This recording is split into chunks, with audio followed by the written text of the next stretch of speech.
प्रतिलेखन संख्या 72, speed 100 words पर मिनट स्टार्ट। महोदय, हमारा जो संविधान तैयार हुआ है उसमें भी इस बात का प्रयास किया गया है कि देश में लोकतंत्र पूरी तरह से लागू किया जाए और जनता को लोकतंत्र की सारी सुख सुविधा मिल सके।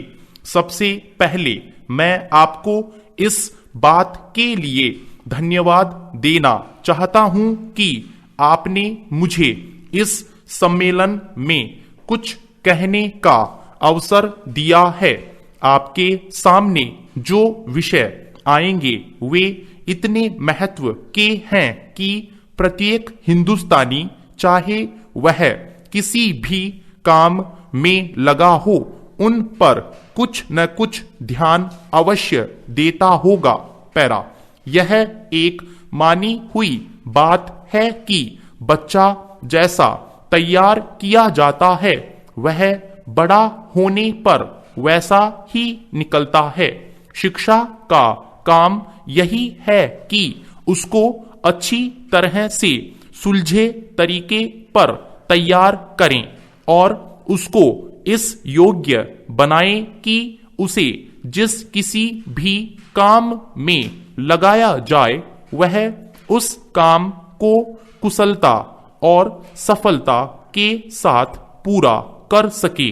हमारे देश में जो शिक्षा पद्धति अभी तक जारी है वह नई नहीं है, बल्कि यदि मैं यह कहूं कि वह 125 वर्ष पुरानी है तो गलत नहीं होगा।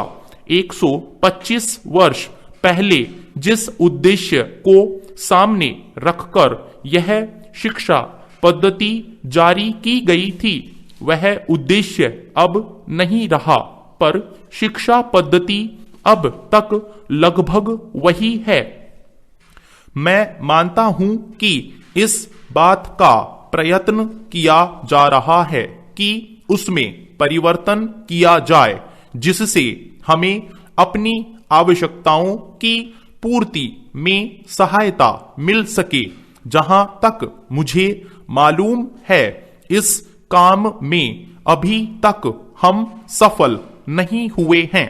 मैं तो शायद यह भी कह सकता हूं कि उस शिक्षा पद्धति को बदलने में जो प्रयास किया जाना चाहिए था वह अभी तक नहीं किया गया है। इस देश में या सभी देशों में शिक्षा के 3 भाग होते हैं।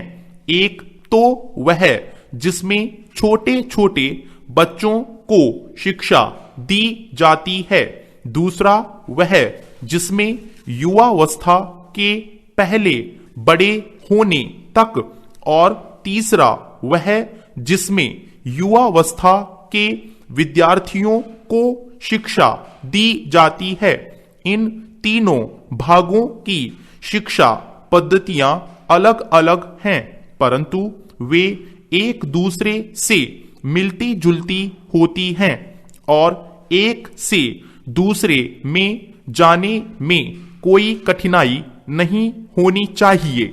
इसलिए यदि हम अपने देश की शिक्षा में सुधार चाहते हैं तो सबसे अधिक आवश्यक यह है कि सर्वप्रथम प्राथमिक शिक्षा में, उसके बाद माध्यमिक शिक्षा और फिर विश्वविद्यालय शिक्षा में सुधार किया जाना चाहिए। स्टॉप।